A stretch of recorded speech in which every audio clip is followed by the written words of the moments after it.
आपदा थी ये, प्राकृतिक आपदा। और ऐसी कि जैसा मुझे लगता है कि हम लोगों के जीवन काल में सोचने खुदे किसी इस तरह कभी अनुभव नहीं हुआ इस क्षेत्र में। और हाल ही में जो इस प्रकार के क्लाउड बर्स्ट होते रहे, हिमाचल प्रदेश में भी हुआ, उत्तराखंड में भी हुआ, उसकी तुलना में ये बहुत बड़ी मात्रा में एक डिजास्टर इंसिडेंट था। और सबसे पहले तो बधाई के पात्र है वहाँ के स्थानीय लोग, क्योंकि जिस तरह से ये अचानक हुआ, टुक एवरीबॉडी बाय सरप्राइज। किसी के पास इसकी तैयारी ना थी, ना प्रशासन के पास, ना सुरक्षा बलों के पास, ना वहाँ के स्थानीय अधिकारियों के पास। लेकिन वहाँ के लोगों ने तुरंत राहत का काम प्रारंभ किया और सबसे पहली सूचना भी वहाँ से ही, वहाँ के मुझे भी सबसे पहला फोन वहीं के स्थानीय विधायक सुनील शर्मा जी ने किया। आज सर इधर रखो सर। उसके बाद सर इसको रखो तार तो बोलने दो यार कर भाई। सारा फ्रेम खराब हो गया मेरा आगे। और रेस्क्यू ऑपरेशन एक मिला जुला होल ऑफ गवर्नमेंट कॉन्सेप्ट के साथ हुआ है। मुझे लगता है देश भर के लिए अपने आप में उदाहरण रहे। उसमें पैरामिलिट्री फोर्सेज भी शामिल है, CRP भी है, BSF भी है, इंडियन आर्मी भी है, इंडियन एयरफोर्स भी है, लोकल एडमिनिस्ट्रेशन तो है ही है। जम्मू कश्मीर पुलिस के DGP वहाँ स्वयं कैंप कर रहे हैं, डिविजनल कमिश्नर। और इतना ही नहीं, BRO भी, क्योंकि पहले दिन रेस्क्यू ऑपरेशन के बाद हमें ये महसूस हुआ कि बहुत सारा ऐसा मलबा है जिसको हटाने के लिए केवल BRO के पास इक्विपमेंट रहता है, क्योंकि जब वो सड़क निर्माण करते तो उन्होंने भी अपना इक्विपमेंट वहाँ पर उपलब्ध करे। तो कहने का तात्पर्य है कि इसमें किसी तरह की कोई कमी नहीं रही किसी भी संस्था की ओर से। प्रधानमंत्री मोदी जी स्वयं इसका जायज़ा ले रहे हैं। पहले ही दिन उन्होंने एक बैठक बुलाकर के ब्रीफिंग ली। कल उन्होंने मुख्यमंत्री लेफ्टिनेंट गवर्नर से बात की, समय समय पर उसकी समीक्षा हो रही है। जब प्रधानमंत्री व्यक्तिगत जब रुचि लेते हैं तो सारी की सारी प्रणाली संचालित हो जाती है, स्वयं ही ऊर्जावान हो जाती है। जहाँ तक मृतकों का ताल्लुक है, अलग अलग चैनल अलग अलग आंकड़े दे रहे हैं, लेकिन औपचारिक तौर पर हमें कल रात तक, क्योंकि रात को भी ऑपरेशन जारी रहे, 53 बॉडीज़ वहाँ से हम निकाल पाए। इनमें से 4 अभी आइडेंटिफाई होनी बाकी है, बाकी आइडेंटिफाई भी हो गई। तो औपचारिक तौर पर 53 बॉडीज़ हैव बीन कवर, तो उसको हम ऑफिशियली डेड कह सकते हैं। लेकिन खुदा ना खास्ता कितनी दबे हुए अभी, क्योंकि जहाँ पर वो लंदन का पंडाल था उसमें भी हो सकता है कि 100-200 से अधिक हों, क्योंकि उस समय जब ये आपदा हुई है तो लगभग 1500 से 2000 लोग वहाँ पर थे।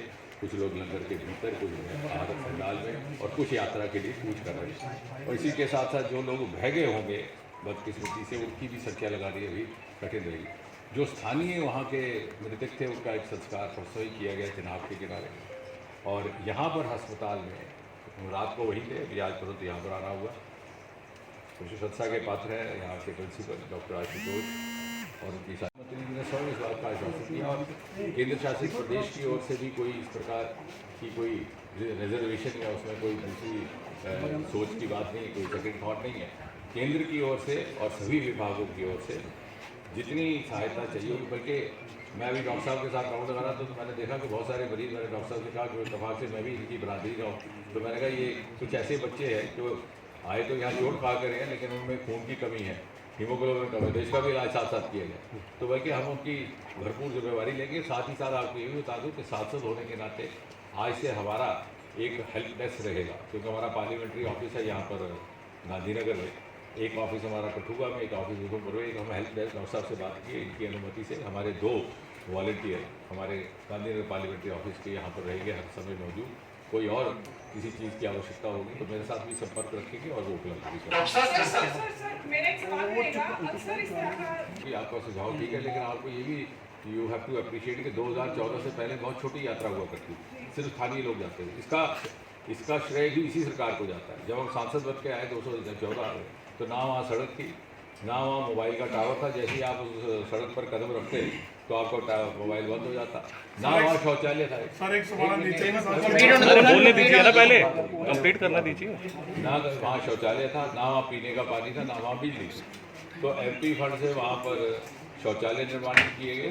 क्योंकि बिजली पहुँचाना वहाँ दुश्वार था, तो MP फंड से वहाँ पर सोलर स्टेशन लगाए गए, मोबाइल टावर लगाए गए, और सड़क अभी अभी मुकम्मल हुई थी निर्माणित होकर। हम तो उसका बड़ा जश्न मना रहे थे। अभी एक बल्कि पुल नया बना था जिसके ऊपर कंक्रीट होना था, वो भी बह गया। तो इस कारण भी यात्रा की संख्या एकदम यकायक बढ़ गई। और विशेषकर मेरा तो व्यक्तिगत ये मानना है कि चूँकि ये लॉन्ग वीकेंड हॉलीडे था, और जन्माष्टमी का आप समझते हैं कि कितनी श्रद्धा रहती है। तो यही कारण था कि इस यात्रा में जो लोग उस समय इस आपदा के शिकार हुए वो बहुत ज़्यादा स्थानीय लोग नहीं थे, वो यात्रा मुकम्मल करके लौट आए थे। इसमें ज़्यादातर उधमपुर, रियासी, जम्मू जिलों से लोग गए हुए थे।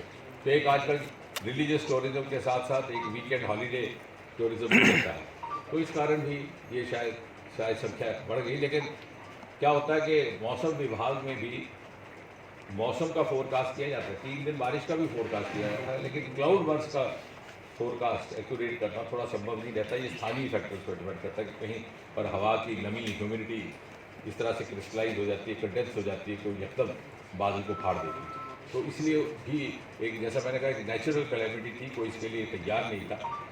और ये 67 यानी 67 पूरा नहीं, कोई बात नहीं, इस रूप से नहीं है, तो देखिए विद्वानों के लिए है, आप और मेरे जैसों के लिए। तो कुल मिलाकर के 67 थे, 67, जिसमें से 5 इन्होंने डॉक्टर साहब ने पहले ही डिस्चार्ज कर दी। अभी हमने राउंड करके देखा कि 15 को और को कर दें, तो फिर घट करके हो जाएंगे आपके 52। रियली रिक्वायर्ड जिनको रिक्वायरमेंट मुझे लग रहा है कि धीरे धीरे, क्योंकि बहुत सारे लोगों को सॉफ्ट टिश्यू इंजरी है, कहीं एक आध फ्रैक्चर है, क्योंकि वो मलबा जो था वो ज़्यादा मट्टी और कीचड़ से भरा था। तो इतनी गनीमत है कि उसमें पत्थर और चट्टाने नहीं थी, तो हेड इंजरीज नहीं हो पाई, कोई बहुत ज़्यादा हार्ड इंजरीज नहीं हुई। और इंजरी से ज़्यादा साइकोलॉजिकल इफेक्ट है बच्चों में भी और दूसरों में। तो मुझे लगता है कि जब उनको डिस्चार्ज किया जाएगा तो फीलिंग ऑफ वेलबींग आती है परिवार में जा करके। तो इसलिए अभी डॉक्टर साहब के साथ यही इसको मशवरा दिया और यही फैसला हुआ कि हम धीरे धीरे को आहिस्ता आहिस्ता इन लोगों को डिस्चार्ज करेंगे। हमारा एक और भी मकसद यहाँ आने का ये भी था कि कोई और बाहर शिफ्ट करने की ज़रूरत नहीं है, लेकिन ऐसा मुझे इस बात का बड़ा संतोष है कि इस तरह की कोई बात है नहीं, क्योंकि मोस्टली सॉफ्ट चीज़ हुई, उसमें कई बार उसमें दर्द ज़्यादा होता है मरीज़ को, कई बार देखने में चाहे के ऊपर जख्म तो देखने में थोड़े काफ़ी देर तक लगेगा कि बहुत ज़्यादा चोट लगी है, लेकिन इंटरनल इंजरी नहीं रहती। We are in touch with director PGI Chandigarh. हाँ, वो तो अगर कुछ एक रादर टीम भी भेजी थी, they also had a big survey around, पर दे सेटिस्फाइड कि कोई अपने हम तो इस तैयारी के साथ आए थे कि जरूरत होगी तो हम चॉपर सर्विसेज को भी एक्टिवेट करेंगे, लेकिन इस तरह से कुछ नहीं है। मुझे लगता है कि हम सबका ये फर्ज है कि हम उनको रीएश्योरेंस दें। अब जो चले गए उनकी भरपाई तो हो नहीं सकती, जो बह गए पता नहीं उनकी क्या संख्या है। अभी सफाई का काम चल रहा है डेबरी का, क्योंकि वहाँ इतनी ज़्यादा मिट्टी भरी हुई है, रात भर SDRF और NDRF की टीमें अभी भी वहाँ पे तैनात हैं।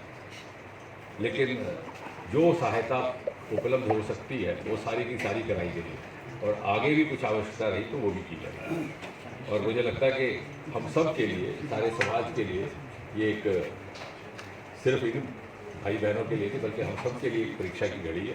इसीलिए हम सब भी, क्योंकि और फिर ये मैंने तो कल जैसे कहा कि natural calamity coupled with natural constraints, एक ऐसी अनहोनी बात कि उस समय हवाई जहाज़ और हेलीकॉप्टरों ने चलना बंद कर दिया, मौसम नासाज हो गया।